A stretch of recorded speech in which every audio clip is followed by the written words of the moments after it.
The Struggling Artist Record Club is a vinyl record subscription service where I hunt and curate the best punk and punk-adjacent music out there and mail their record to your door each and every month. Imagine finding your new favorite band from across the country without ever having to leave the house. It doesn't get much better than that. The excitement of discovering new music just got that much easier. As a member of the Struggling Artist Record Club, you are going to receive some of the best music you've ever heard from bands you may never even heard of. Whether you've been collecting records for years or just starting out, the Struggling Artist Record Club is designed specifically for you.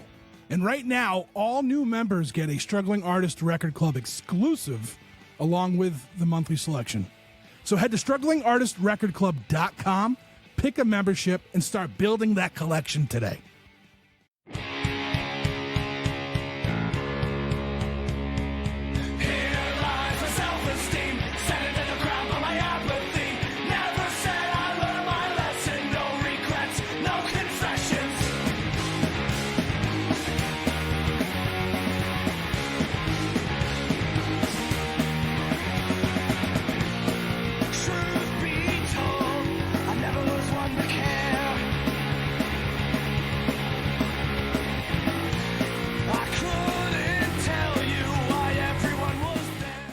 I think that's like the second or third Wayne's World reference in the last year for me, and that's awesome because like, I missed the shit out of that movie, you know? You gotta say, Zang.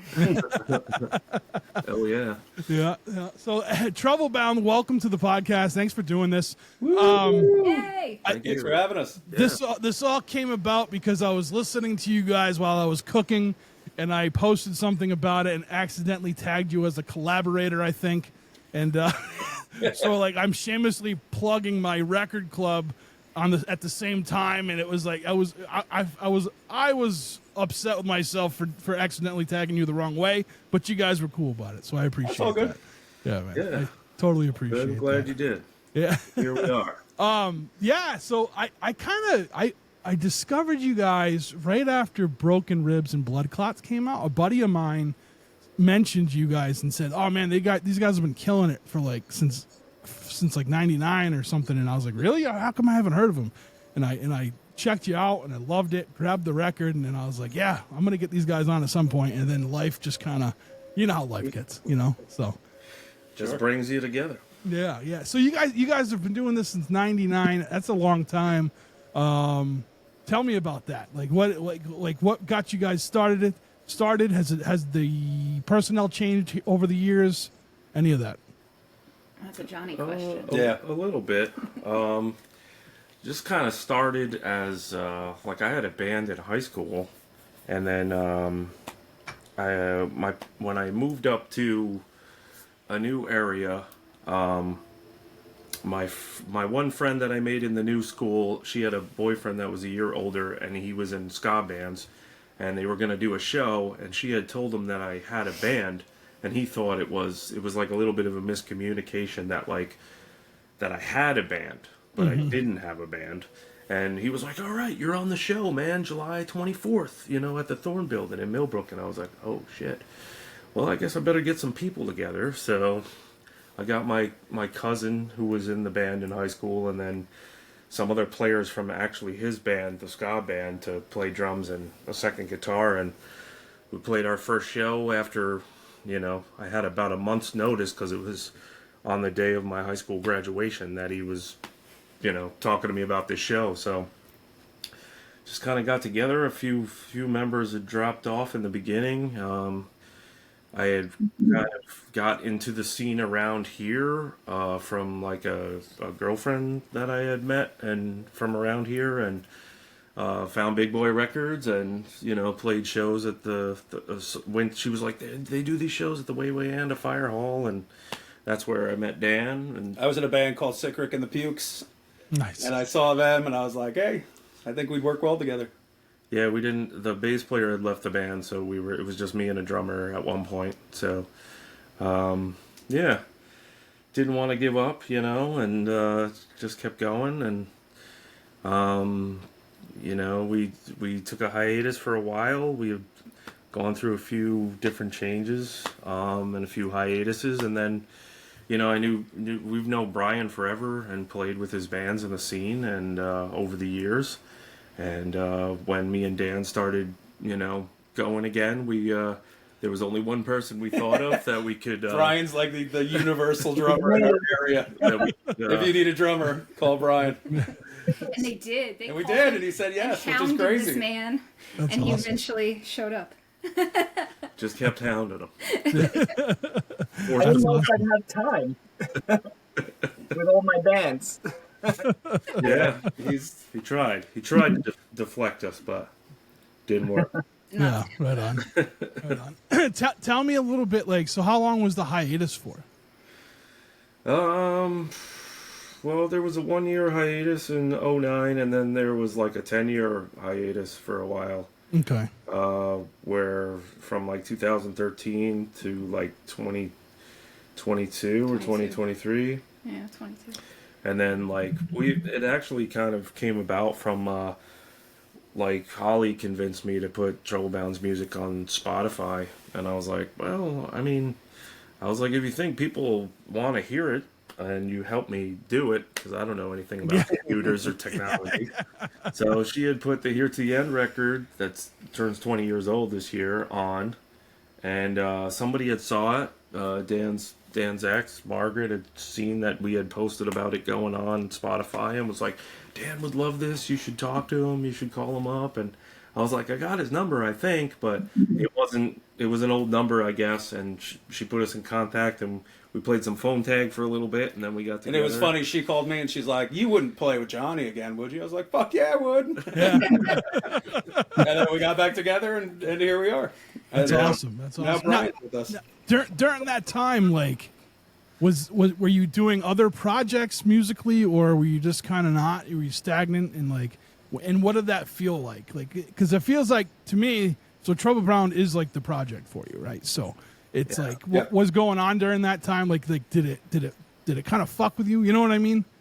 It was hard, for that long hiatus. I really was, just kind of walked away from a while and was just like, there was some stuff that happened and just really didn't want to, you get frustrated, you get upset, and then you're like, I'm never fucking doing this shit again. Fuck this, But you're really kind of kidding yourself, because it's something that's in your heart and in your soul that you're just not the same when you're not doing it. And as happy as you have happy times in your life, you're not feeling like yourself when you're not doing it, and you're not feeling complete. Like, it left a giant hole in me, and I really missed it a lot. But I was like, I don't know, where am I gonna get, where am I gonna put people together that feel the way I do? And It's not only about getting people; it's people that you gel with. Yeah. And like in that hiatus, like I tried to play with other people, and it was just a fucking train wreck. Like it was, I left like I don't want to do this. So I always like worked on guitars and sold guitars and stuff. I had a kid, and then years later, my ex-girlfriend of all people, man, was like, "Would you play with him again?" I'm like, "Yeah, I absolutely would." And then we got back together, and things have been going like they were going great. And it was awesome. nice to see, because like I said, I played with other people, and it was like, this isn't working. Like people say, better than ever, but really it has been better than ever, and it kind of makes you kind of kick yourself a little bit, because you're like, man, we should have done this sooner, a lot sooner. And I played a few solo shows here and there, and Holly had booked me at one that I played with one of Brian's other bands, Entropy, back in like 2017, and he approached me at the show and was like, if you ever want to do Troublebound show, stuff, like, let me know, hit me up. And he gave me his phone number, and I never called him, not because I didn't want to, but I was like, where am I going to find a bass player with, I don't know, and It's weird how we convince ourselves that, right? Yeah. Like in the throes of it. Yeah, I've done that with, like, I took a hiatus. I write, and I took a hiatus for way too long. And like when I started doing it again, I was like, why did I even stop? Like, I'm a person that's like, you can definitely tell there's something wrong with me. if I'm not doing something that I love. You know what I mean? Like, Yeah. and I have like a pretty stoned face usually as it is, so it's like it makes it even worse. Like people are like, just fucking let me go away from this guy. You know what I'm saying? So, but we do like we come up with these just reasons not to continue it or not to bring it back, or and that's kind of like this. So I started this podcast in 2017 with a buddy. And we were talking to all different types of artists, and we started it because I was like super uninspired as a writer. Like I had nothing, and I was like, "This sucks. I don't know what I'm going to do. Like let me interview some people. Maybe that will help." So this podcast is 100% selfish because I talk to musicians and I love their music, and like it's like I got to pick their brain about the creative process, and you know what I mean, or whatever. Because like I don't know. And even with this podcast now, like I brought it back in 2020, and then like. I haven't stopped, but there's probably once. It used to be like once a week. I'd be like, I'm done, you know, and I'm just like, Yeah. but like I've calmed it down. It's probably like once every couple months. We're at a quarterly motion of that right now, so you know, Headphones come unplugged. I'm through with this. you know. So, but it's just it's cool to see, especially like it's a project that. You know, that started so long ago, pick back up like this. And I like whenever I see a band that's been inactive for a long time and then they kind of start up again, I smile because, like I said, I know what it is for me when I can't do what I love creatively. And then when I start it up again, like that feeling I get, you know. So now Broken Ribs and Blood Clots, was the first LP since coming back? Yeah. Yeah, that was the first recording that we did all together. Okay, cool. And you know, it was cool because I had talked to Brian, who, you know, had always recorded a lot with his other bands, with John from Nada, who I had always heard about and always liked the recordings I heard from him. And I was like, yeah, we should go in and record some of these new songs. There's these songs that were never recorded, and do a couple. And then it was originally just going to be a couple of songs, and then it turned out to be like a whole full record. So it was cool. We had a lot of fun, and then you know, we joked about doing it again, and John was like, book it now, and I was like, all right, how's October sound? And he was like, are you serious? And I was like, yes. So we wrote a whole new record all together, and I think I know everybody says this, but I really think they're some of the best songs we've ever churned out. And yeah, there's some good stuff on there. We're excited to bring them to everybody. That was almost a year ago that we recorded that album, so we're looking to get that out soon. Oh, that's awesome. Yeah. This came at the right time then, huh? Yeah. I just break news? We just break news on this podcast? Yeah, we did. Yep. Yeah. We got this scoop. That's awesome. That's great. You can't be mad when we're done, so. Yeah. All right? That's awesome. So, Brian, let me ask you, because, you know, you seem like you've been the most active during this time, and Troublebound was a band that you've seen play before and you just enjoyed and then kind of made friends with, or? Yeah, I mean, I was in a ska band for a while, and we used to. I think the first show we played together was with River City Rebels at the Loft. Mm-hmm. Yeah. That was like really like, what was that, like 2003, 2004 Early maybe? 2000s, yeah. Yeah. Look it up. And, yeah, it's funny because like, you know, as you get older, like when I was younger, the only band I was really in was that band. And then, like, you know, you start meeting new people through bands, and then eventually the whole scene just becomes incestuous, and you just, like, start, like, oh, I'm going to be... Because like, my band prior to Troublebound, I was actually... The singer was in one of the bands that I first played with at that River City Rebels show. So, like, you know, like, I started a band with him, and now I'm in a band with Troublebound. And yeah, I just kind of stayed active since 99, with just having bands. Sometimes multiple bands, sometimes only one band, but I just like never stopped. Yeah, that's awesome. That's awesome. And Holly, what about for you?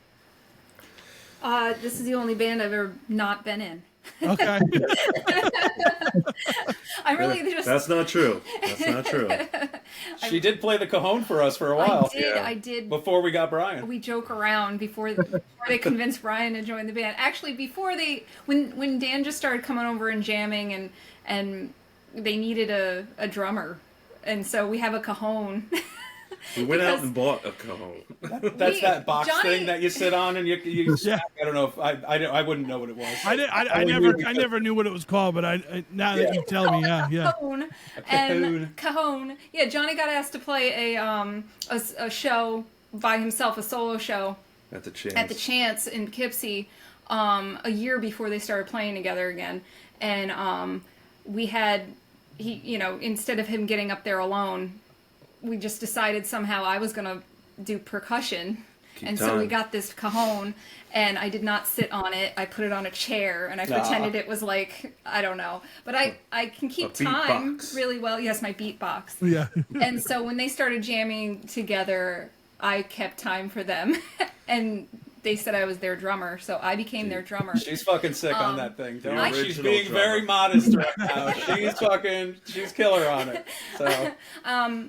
And then one day I just said to them, you guys, this is a lot of fun and I love doing it, but I feel like you need to you actually have to lock down a drummer. You got to call Brian, because if you want to start playing shows again, this is not the way it's going to work. Like, you can't get up there. Like, we're not going to show up, troll bounce back, and it's just me, like, hitting a box. Like, that's not going to do it. So that was kind of the motivation to, like, harass Brian. But it was kind of funny because, like, the first show I played with Trollbound, I used the cajon. Yeah, I was gonna say we have So it's like Brian using it. he passed the torch to me.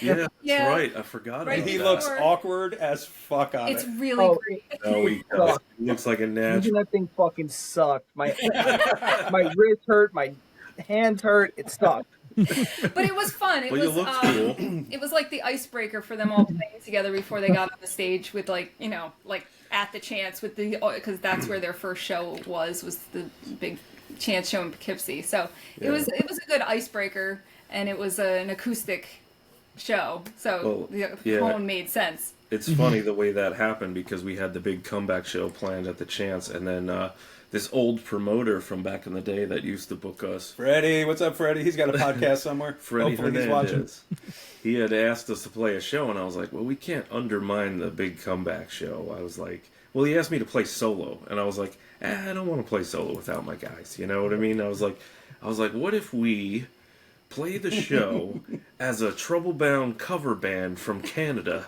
and we call ourselves Hand-Me-Downs, which is like a spin-off of one of the songs, and we play it like, hey, we're going to go to the show and check out this trouble-bound cover band and see if they're any good. Which may have backfired because fucking no one was there. So we played in front of other bands. That's about it. But it was fun. It was really fun. It was a good time. It was a horrible rainstorm that happened that day, which might have kept the people of Nyack from coming inside. But it was a good way to get back on stage and, like, because the first show we were having back was on a big stage in Poughkeepsie. So, it was fun.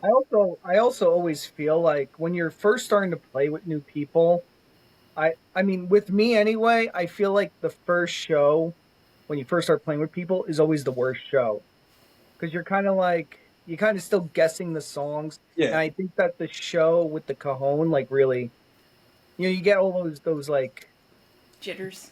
you get the jitters out. When I saw him sitting on that box, I knew he was serious. You knew he was the one. We knew he was the one. That's awesome. So you guys are in the Hudson Valley, right? Yeah. Whereabouts? Around Newburgh area, Okay, yeah. general area. I had a buddy who lived in Beacon for a while. Oh, yeah. Okay. And man, that was a haul. And every time I went there, it was a weird place. Like, I mean, it was cool, but like every time I went there was like some kind of parade, and I was like, "What? How is there a parade here every time I come here?" Like, it was one time it was like a cats and dogs parade. I'm like, "How is that gonna work? You're gonna watch cats and dogs at the same time?" Yeah, sounds right. Sounds like Beacon, yeah.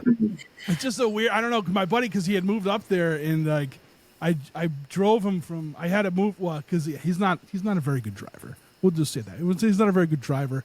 And like he's like, "Hey, I rented this truck to move all this stuff. Could you help?" And I'm like, "Yeah, I'll help. Whatever. I'll drive the truck for you." and we picked it up, and he was living in Yonkers at the time, and he was like trying to show me the way to go. I'm like, dude, I can't take this on all these parkways. Like, we got to find a different way. Like, you know what I mean, to try to get around. And once we did, and it was fun. It was an adventure for sure. Like I said, I had gone up there a couple times, and it's a long haul for me because I was living in Worcester, Mass. So. You know, yeah, but it was cool. It was a cool little place. They had this like Doctor Who restaurant or some shit up there, and like, and I know we went to Newburgh a few times. They used to have like there was like a giant flea market, I think, in Newburgh, and we'd go there.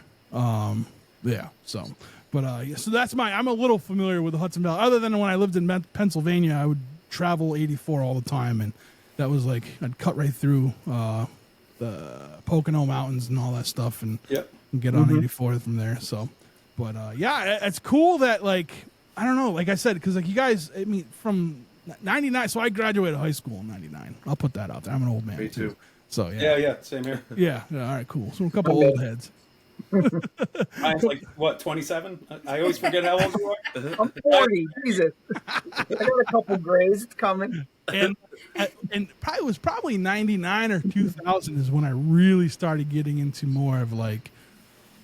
Kind of like punk rock, you know, street rock, that kind of thing. And listening to you guys now, like it would have been right up my alley. Like, you know, it's I know the internet was around then, but it wasn't as accessible as it is now with finding music and everything. I don't know that we were on it back then either. I think different people that knew how to do the voodoo of the internet posted some videos from shows. I think I found like one cell phone video, and it was like those really old, terrible cell phones. It's all pixelated. Yeah, it's all pixelated on YouTube. They're still up. They're still there. Yeah, that's awesome. Find some performances from like New Paltz in 03 and different stuff. It's like a Bigfoot video. It's just kind of blurry. Yeah. Right There's on. one in the gazebo. Is that the? Oh my God, I forgot about the gazebo. Oh yeah. That's the New Paltz show. Yeah. So I want to ask this because, like I said, you definitely have that street rock sound I like, but you also have this like, I don't know if it's rockabilly or just kind of older rock and roll sound to you too. That I feel like it kind of makes you guys stick out from what people would normally hear. You know what I'm saying? Tell me a little bit about your influences as far as like for the whole band, not just like that one aspect of it. Well, I pull from a lot of different stuff. I was really big into Hank Williams Sr. growing up, and Stray Cats. My mom used to always play, and she'd have their cassettes going in the back of the Buick. I'd be bouncing in the back seat, listening to the Stray Cats and Carl Perkins and Eddie Cochran and all them 50s rockers, and it kind of leaks into my songwriting from time to time, and just all kinds of stuff. Rancid blew me away, and when I was 13 years old, and saw those videos for the first time on 120 Minutes when me and my friends were staying up late at a sleepover, and just kind of, I was like, look at these fucking guys, like, never seen a person with a mohawk before, and I was like, this is awesome. I never heard anything like this, and I want to do that. I want to listen to that. I want to play that. So, and just digging underground from there, Operation Ivy, Jawbreaker, a lot of different bands, Social D, Bad Religion. What about you guys? I feel like we are the same type of, like, when we got done with dinner, me and my mom would dance to like the oldies station, like stuff like that. So I grew up on rockabilly. I loved it. I had the Stray Cats cassette. I remember me and my sister sitting up in a tree listening to it on one of those little recorders, Yeah. So, Nice. I think we just, as far as writing goes, just whatever we like. I know I'll write something, think it's cool, bring it to them, and I mean they usually think it's cool, and vice versa, So Yeah. I think we're all on the same page as far as that stuff goes. Brian's, I think, a little more out there. You can talk, Brian. You're his influence and stuff, but It's funny because I guess when I was younger, my parents listened to a lot of oldies also, so I got into a lot of that stuff. But then I remember like watching like Mallrats, and like Mallrats had that Squirt Gun song on it. yeah, And I remember like hearing that in Green Day and Offspring and all Weezer, and just like for some reason, I mean, I'm sure everyone's like this, but like you kind of hear all this other music going on around you, and you're like, oh, like, Nine Inch Nails is cool, and, Pearl Jam's cool, but then you hear, like, Johnny heard Rancid, and I heard, Green Day, Blink-182 and stuff like that, and it just, like, kind of hooks you in. And I think from there you kind of, like, start to expand more, like, you start off like, oh, Goldfinger and all that shit, and then all of a sudden you find No Effects, and then you find you delve deeper and you find Screeching Weasel and Os Rotten and like all that stuff. So I think that I think together as a band we have a pretty eclectic sound of like influences and stuff, and it just kind of works together a lot. Yeah, I think what's great, especially about the new record that we wrote together, is we have like this really cool, intricate core of influences that we all share and kind of have very similar, but also have our own little unique influences that kind of come in and leak into it too, and it comes together to form something really special, I think. And it was cool to have Brian actually contribute. I don't mean that in a fucked up way. I mean, we've had other drummers that are, couldn't even, barely fucking play the right time. So to have him like, oh, I have this cool part, or I have this cool song, and he was a huge part of writing this one too. And Brian, don't let Brian fool you. He's very talented. He can play all the instruments. So like he wrote, this man can play anything, like as far as the different parts of the song. So like just bringing that ear and that skill set to it is important too, And he has a voice like an angel. He does. I wish. We call them angel pipes. Angel pipes, so you said? Angel pipes. Yeah, but which he thought meant something totally different, but that's we won't go in there. We won't go there. No. We don't want to get banned from the airwaves. But yeah, I think that's what people are gonna find is very special about the new record. Is like we actually all sat down and wrote it together. Like I brought songs, Dan brought songs, Brian brought songs, and we just kind of all sat in the living room here, and Brian had a guitar, I had a guitar, Dan had his bass, and we just kind of worked on stuff together and really developed them and really formed them and put them together, all three of us. Whereas in the past it was me and Dan really kind of formulating and putting these songs together, and now I just feel like we have like the three of us together are all equally really kind of putting something special into everything we're putting out there. So, and it was cool to see Brian do that too, because it was a weird year for me. I had just gotten out of hospital, so when we were talking about recording, it was very like I was still dealing with my own health stuff, so it was like I don't really have a lot on deck. You know what I mean? So to play off of another person that we haven't really played off of before was pretty cool, and I think you'll hear it in these new songs too. So it was also like I feel like we were we had to like kind of buckle down too, because we were playing shows and we're like, oh, we're recording in October, and we're like, it's fine, it's March.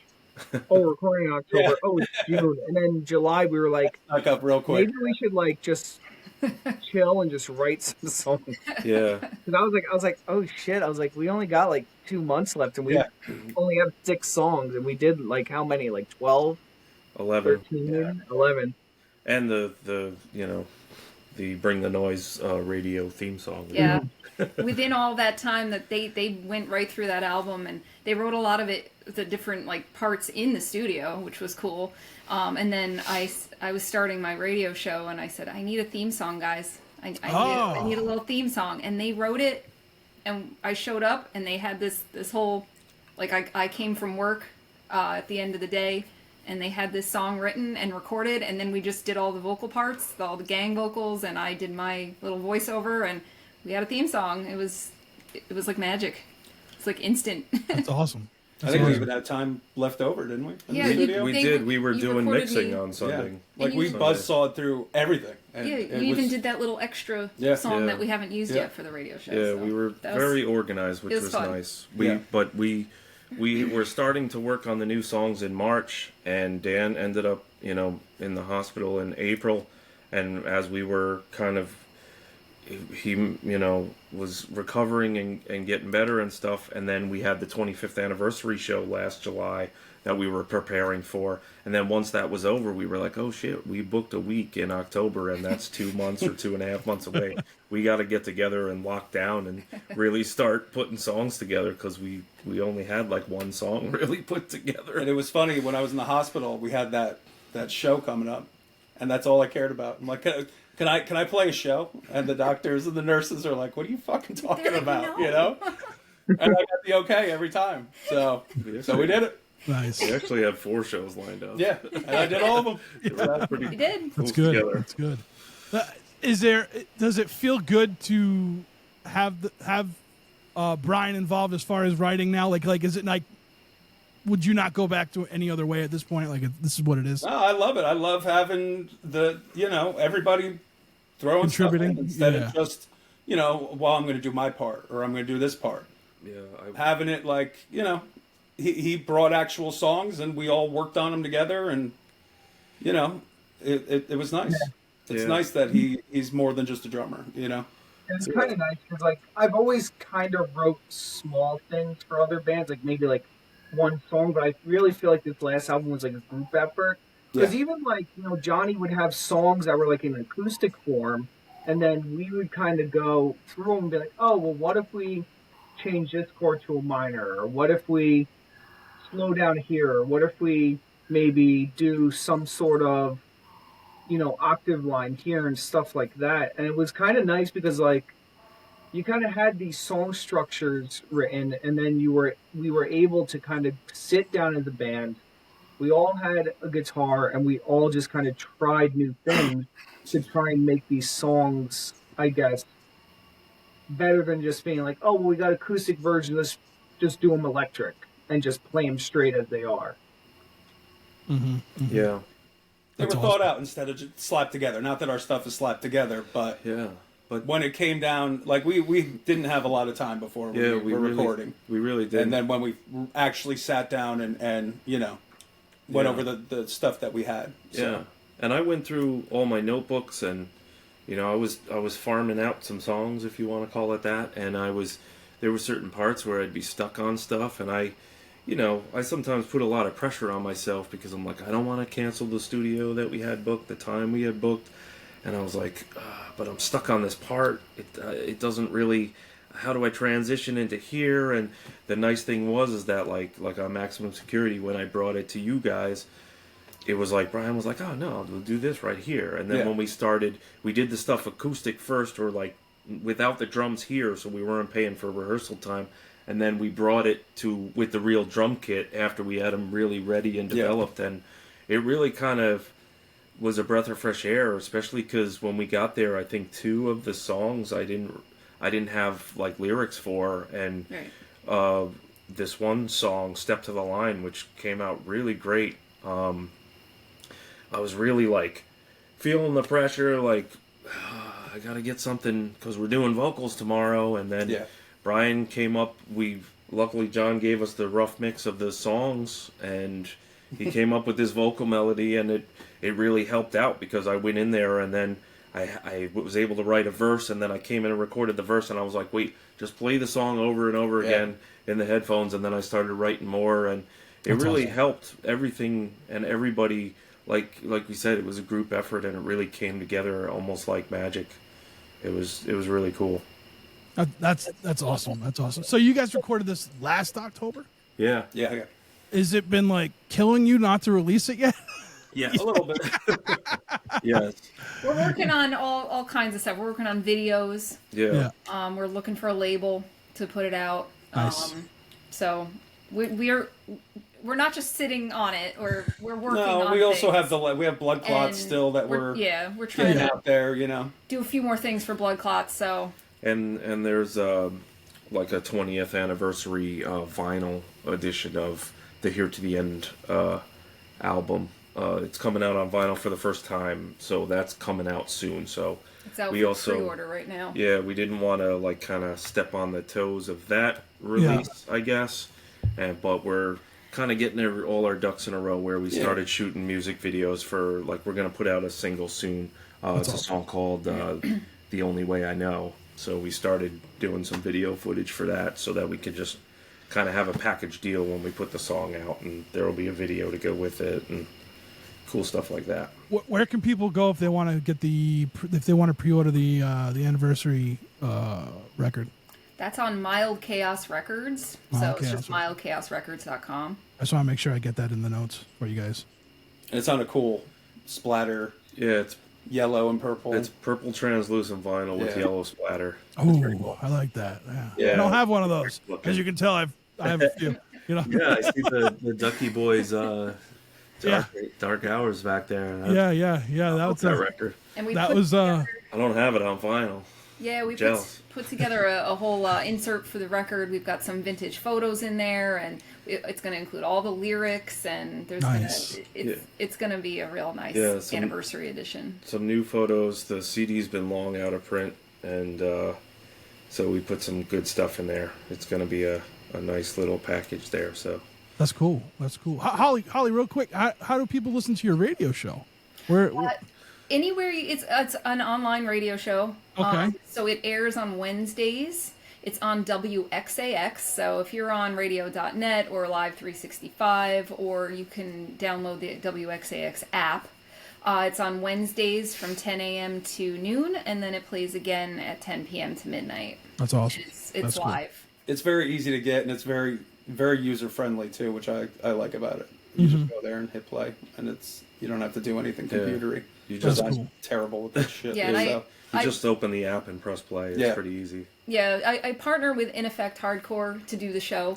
I think that we've got the best mix of punk and hardcore that you can find. It's 2 hours long. And we're working on archiving it so that you can listen to past episodes. Yeah, that's been my one downfall when I listen to stuff like an internet radio is I can't go back, and I'm like, oh, you know.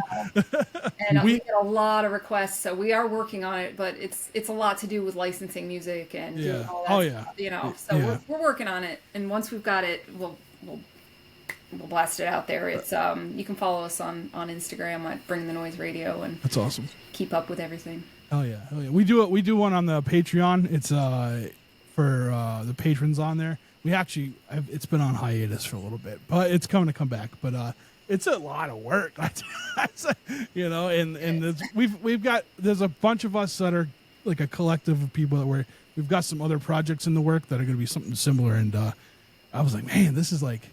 And I made sure I picked people that are all go getters, you know, people that have shit already going on, because I was like, I can't lead something else. I have too much I hear to you. do, you know. Yeah. I'm like, I really just want to be I just want someone else to do it, and I'll just be a player, you know.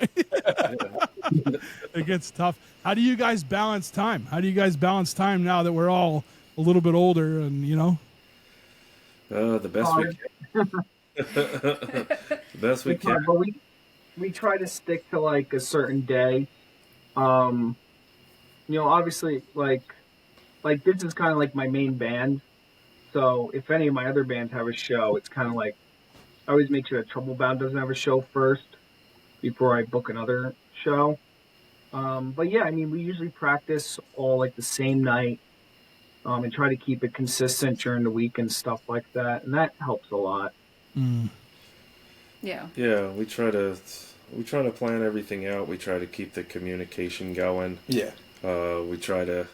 I try to, you know, because I miss the old typewriter days. I get on the computer on the little Word page thing or whatever it's called, and I use the old typewriter font, and I type up we got this show here, and then I give these guys He types up itineraries. little printouts hey, all right, we got these shows coming up. We got this, this interview thing on August 29th, and we got, this thing happening. And it helps too, because I can't remember a goddamn thing. So. And then they have me for that. So. Yes. Yeah. And I schedule everything else, and I make sure that all the promotional stuff is done, and the show booking's done, and all that. So merchandise, flyers, all of that.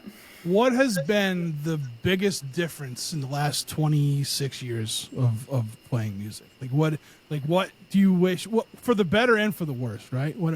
Either end of the spectrum. What have you seen that's noticed? Because there's a lot of people. I talked to a lot of people, and I'm not gonna lie, a lot of guys I talked to, they probably weren't alive in '99. You know what I mean? But like I was, so it's like it's cool when I get someone that's close in age that I can kind of talk with this about. You know? Yeah. Well, a lot. There's some, yeah, like you said, there's some ups, there's some pluses and some minuses. Like, a lot of people were scared or hating on the streaming thing, and I can understand that. I'm a physical media kind of guy myself. I love having records and CDs and cassettes and stuff, but the upside to it is when we put it on Spotify and all the streaming applications or whatever they are, we got people that contact us from all over the world that are listening all over the world. We have this cool fan that we gained from Switzerland that writes us emails and letters like how much he loves the band and how much he's like, you know, this is, you know, this, you can use these pictures on your 25th anniversary display to show you that you're being loved in Switzerland or in all around the world, that Troublebound's being loved. So we've got people that have contacted us that we, in places we've never been or never have gone to, that are hearing our music and listening to it. And that's pretty cool because that's an opportunity that unless you have the money and the management to get out there and be playing all these shows in Europe and all that stuff, like maybe you don't necessarily get that exposure, but we've got some of that exposure going on, and that's pretty cool. It seems like when we were going in the late '90s and early 2000s that there just seemed to be a lot more venues and a lot more shows. Yeah. I mean, the Chances closed. That was like a big place that had 3 different clubs attached to it, where we've played shows there with the Casualties back in the day and the Unseen and River City Rebels and the Murder Junkies and you name it. We were always... And it was a huge place, too. Like, I've seen a lot of awesome bands there, like, my whole life. And Social Distortion now there. Now that's gone. When did they go close down? Right after our show, right? Right, yeah, a few months after our 23rd? show. October of 2023. So, but you see, like, all these other little places popping up, and it's pretty cool. It's a lot more DIY. Yeah, it's yes. I also think that like as far like since I've been playing in bands pretty consistently, I've seen like how everything changes, and like back in like the early '90s, early 2000 or late '90s, early 2000s, you still needed to like tour. You needed to get your name out there. You had to be on the road like all the time. You had to constantly play everywhere. And I feel like now, I mean, you see bands now, they release an album on a Friday, and then by Saturday, they've got 1 million plays, and everyone's downloading their demo before they've even played their first show. And I think that that's like a big main thing. And I think that that's kind of like how streaming has made it easier for independent bands to be able to get huge without needing a huge record label to push them or give them a tour advance or anything like that. And I think that that's like, it kind of sucks because like when I was younger and I would go on tour and stuff like that, it was nice. You know, you're like, oh, you meet this person in New Orleans, you meet this person in Florida, this person in Oklahoma and all that stuff. But now, like, because everyone's connected online, it's kind of the same thing, but like, it's not as personable, I feel like. And it's a lot more, I don't know how to put it. I like touring. I like that it might be easier to be able to get your band out there now than it was back when we were all younger. But still, like, it's kind of like, you know, you kind of miss that. You kind of miss, like, cutting your teeth as a band on the road and, like, meeting new people, going to see new places. And now it's just kind of like, oh, you can release something online and get, you know, millions of followers and millions of streams and stuff like that. But I think it's changed a lot that way, as well as like Dan and Johnny saying, like, around us there used to be tons of VFW halls. There were different clubs all over the place that you could book your show. I mean, you could go an entire month and play every single weekend at a different club just in our area. And now it's like, you know, Holly books at the VFW hall. There's Reason and Ruckus in Poughkeepsie. There's a VFW hall kind of like slash school that's over in Warwick, which is about like maybe 20 minutes from where I live. But it's I guess it's good and it's bad in a lot of ways, is what I'm trying to say. Right on. So let's talk about touring since Brian mentioned it. Are you guys touring? Have you done any touring since you've gotten back together? Is there any plan for it? We've played a few out of town shows, but we're looking to do more out of state. Yeah. It's just been kind of tricky with all the scheduling and stuff lately, but the plan is to, get out there more and do more, like playing weekends out of state and doing stuff, trying to get some shows booked in different stuff. And eventually it'd be nice to, we've talked about it, but we gotta come up with a plan to do like maybe a West Coast tour for like a week or something, see how it's gonna work out with work and everything. And our Switzerland fan seems to really want us to play Rebellion Fest in the UK, so we're gonna try and do that for them. That's cool. We just gotta get it all worked out. Yeah, so. I'm gonna try to get on some festivals. When you're doing everything yourself, it's kind of figuring things out again. You know what I mean? What venues are around and who do you talk to for different stuff. And the last year was kind of like I was kind of stuck in this spot. Like I had a whole bunch of doctors. Right. You know what I mean? Just a lot in the past year. So but that's starting to slow down now. So I think, future's wide open, man. That's good. That's good. I'd love to see you guys live. Hey, and you know what? Hudson Valley's not that far away from where I am. I mean, it's, I'm in Massachusetts. I'm right outside of Worcester, so it's not like it's that far. You know what I'm saying? But if you guys end up coming out this way at all, just let me know, and I'd be there in a heartbeat. Yeah, absolutely. Yeah, if you got any venue recommendations or anything, let us know. Yeah. Let me pick my brain. I'll throw you some names and people to talk to after this. Cool. So Awesome. for sure. So I just want to talk real quick about Broken Ribs and Blood Clots because since the vinyl's out now already. Now was this you said these were like songs that you just kind of had stored? Did you write it for an album, or they just kind of like just a bunch of one-offs, or? Well, it was kind of funny because when we started playing together and jamming together again, I had found this DVD from us playing at the 169 bar in Chinatown in the city, in New York City, and I think it was like one of those weird situations where the guy was like, "Yeah, if you give me $20, I can record the show and I'll give you a DVD at the end." And I was like, "Yeah, that sounds cool. I'm glad I did it because I found it when I was unearthing a bunch of stuff." When we were getting going and playing again, and I was like, "Remember this song, Dan?" And it was all like song? Stuff that we were going to put out, and that just never. It was. Go ahead. Yeah, it was just kind of funny because I was just thinking about that. Now that we're talking about the 20th anniversary of Here to the End, this show was from like January or February of 2006, so that album had just come out 3 or 4 months previous. Yep. And we had all these new songs, like No Kind of Life was in there, 000, like Nickels and Dimes, what kind of future, Someday, Nickels and Dimes, and just a bunch of stuff on there. So I was like, man, we're watching the DVD, and I'm like, man, I really love that bass line for No Kind of Life. Like we should do that song, and we should do this song, and then so people probably don't know Nickels and Dimes and Someday. They were played a few times back then, but I mean, only people that were like close to us would probably know them. Yeah, back then anyway. Yeah, that had seen those shows those handful of shows that we played them at. So I was like, when we were getting going and with Brian and playing, and I think we did the comeback show and a few shows, and I was like, we should record, and Brian was like, let's talk to John at Nada, and so I was like, okay, how many days do you think we need, Brian? And he was like, 3 days. And I was like, all right, cool.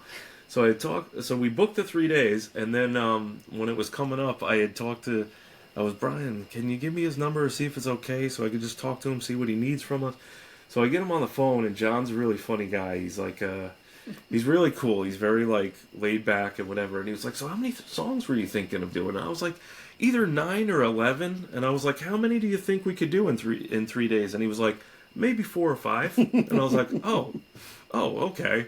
Because I think Brian's band Entropy had squeezed like 18 songs in 2 days or something, or whatever it was, one day.